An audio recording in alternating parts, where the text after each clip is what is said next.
This country imports 1/2 of the oil we consume, 8 million barrels a day. We spend $57 million to import oil. ANWR has to be part of that policy because if it isn't, this nation does not have an energy policy. If they're going to do it up there, why don't they be honest and say everything's open, it's so important to the country, we're starting to drill Yellowstone tomorrow. You don't know what wilderness is, except some yuppies come in here and say, oh, wouldn't it be great if we could set it aside for wilderness? Now that's who you're talking about setting aside Alaska for, the very, very wealthy of the United States. It seems, Mr. Chairman, that what you would like is a risk-free environment, either from nature or from man, and you're never going to achieve that. Man probably can control the environment a little better than nature apparently does.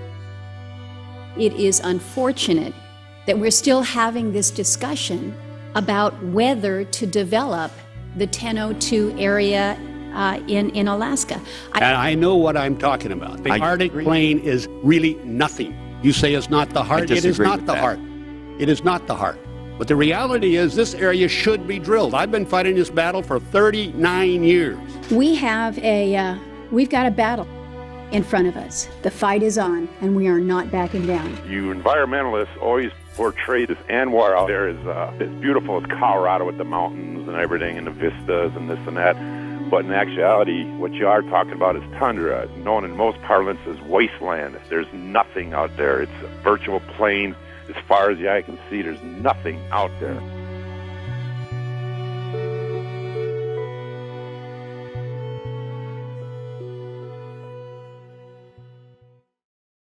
We are raised to protect the area. To us, it's not work, it's livelihood. It's, who we are, it's our life. And like some people would call it activism, but we're just trying to protect our way of life.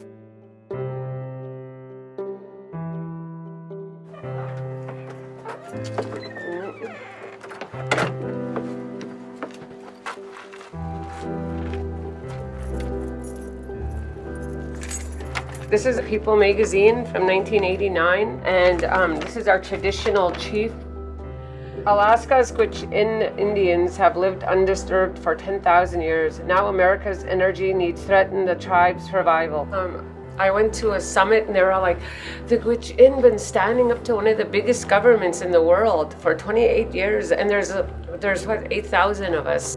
Honestly, I'm not the same person I was when I started. The Western world really took a huge impact on a lot of us, and I wasted a lot of time, and it's time for me to do my part. That's the coastal plain. That's the sacred area to us. That's where we have always been told to protect by our elders. And what are the red dots to the left? These are where they're drilling.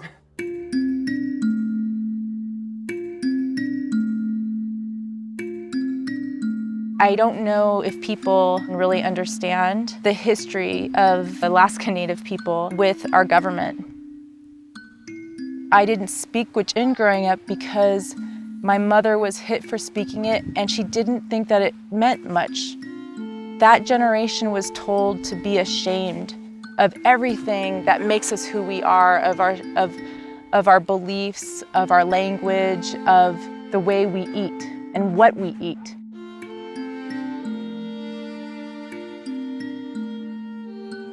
Running nationwide, natives stand side by side. You gotta stop the drilling and save the caribou. That's what it's all about. I lost my brother to suicide in 2006, February 7th. So then I started, I drank every single day. I don't know, I just went down the wrong path. From there, I just kind of lost myself, and I wasn't always a good mom. And I just feel like I'm doing this also for them in a big, huge way. And I just feel like I gained their respect back. My mother and my grandparents despite having gone through everything that they went through, they did instill in myself and my brothers such a strong sense of be proud of who you are and who we are beautiful people.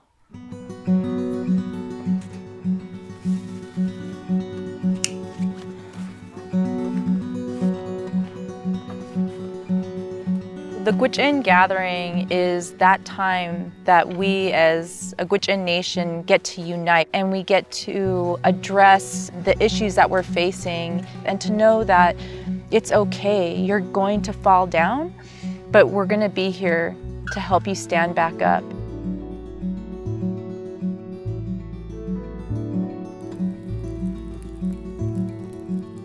Creator, thank you for this beautiful, blessed day. Thank you for all the love and beauty in our lives.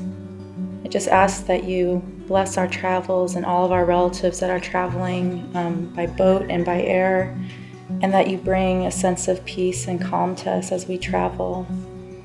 We look forward to the smiles and the laughter and the sense of peace of celebrating this life, of celebrating our connection and our relationship to the land and ancestors.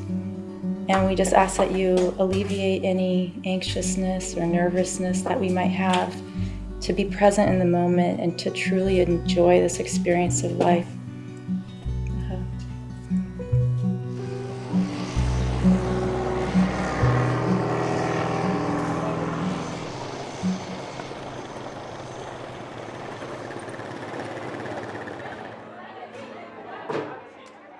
Just coming back, you just remember, everything just comes back. It's just like your heart starts beating again.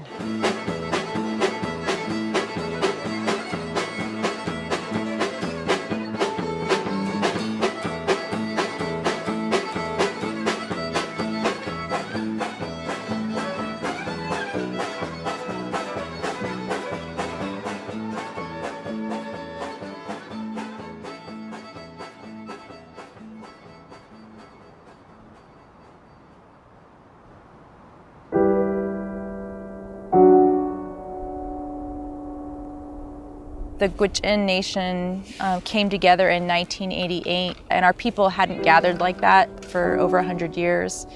And that urgency for that meeting to happen was the question of oil development in the 1002 section of the Arctic National Wildlife Refuge, which is the coastal plain. At that meeting, they decided that for certain our fate is tied to the health and well-being of the porcupine caribou herd, and that we've had this spiritual relationship for thousands of years, and that we had to stand strong on protecting this place.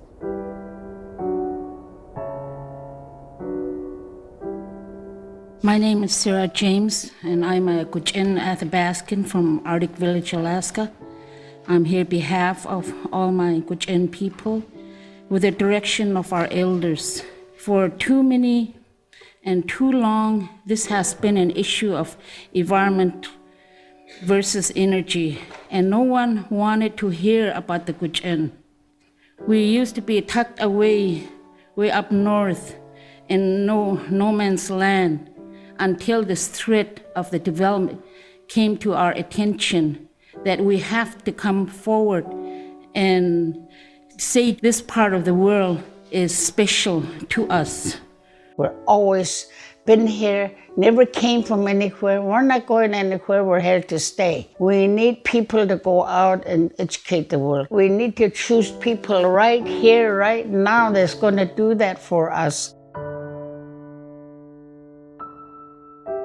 We, as Gwich'in people, need to find our traditional culture again. And we've always been told that what befalls the caribou befalls the Gwich'in. There have been times where I have broke down crying, walking those hard marble floors in Washington, D.C., because we shouldn't even have to be fighting for our human rights in this manner.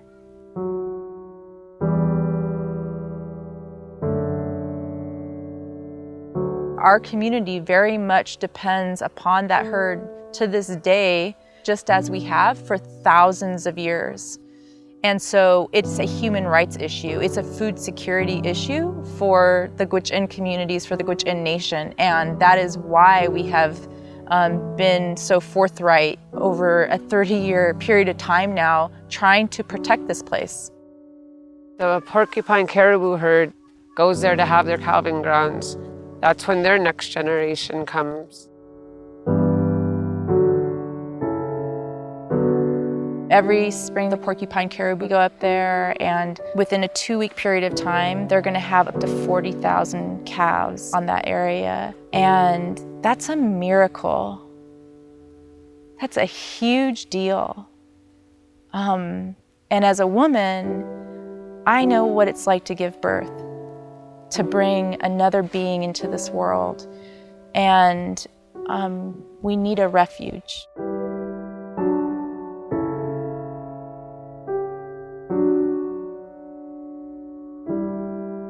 There is a spiritual element to this. There is that spiritual foundation. There's something else at stake here that maybe we can't see. If you take me to the city and you think I'm gonna survive, I wouldn't know how to survive. I can't go into the store and hunt. I don't have no money to buy anything. What we're up against is a mentality that puts money above everything else. The symbolism of getting into a place like the coastal plain of the Arctic National Wildlife Refuge is you are sending a very clear message that there really aren't permanently protected areas, because at the end of the day, we need to make money and we need that oil. And that is not true. That is something that's been sold to us and that we keep believing. Carry this fire and take it home to your own community. It didn't start now. It started thousands of years ago. I don't want my kids to lose who they are. I don't want to lose who I am. The domino effect on the opposite end is that we start losing this battle in how we view the world. It's an indigenous worldview versus this very Western view of our Mother Earth and what these resources are there for. When times get hard for me, I remember that I have a whole nation of people that are depending on me, and so giving up is not an option. I feel like I failed my people. And that's the last thing I want to do.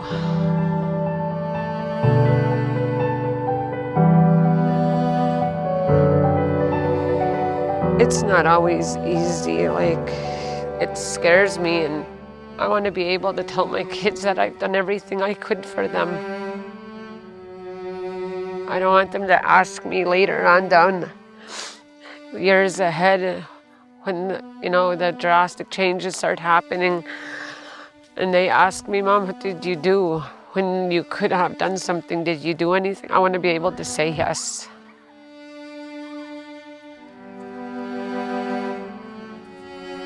I want you to imagine you wake up because your phone's buzzing because you're getting 31 text messages. And it's the 10:02, Systems Declared a National Monument. What is that going to feel like?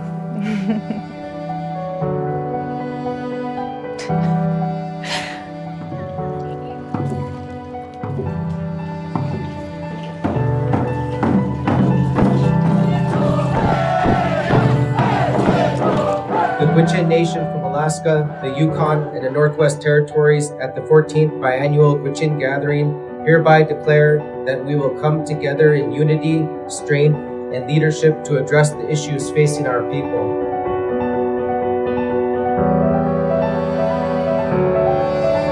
We assert our inherent right to govern ourselves as a Gwich'in nation.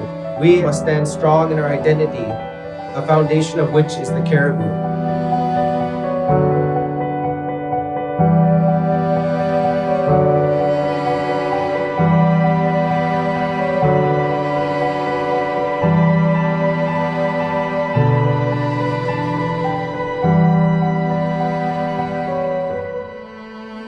We will stand together and encircle our vision of the future and ensure its delivery into the world through our youth.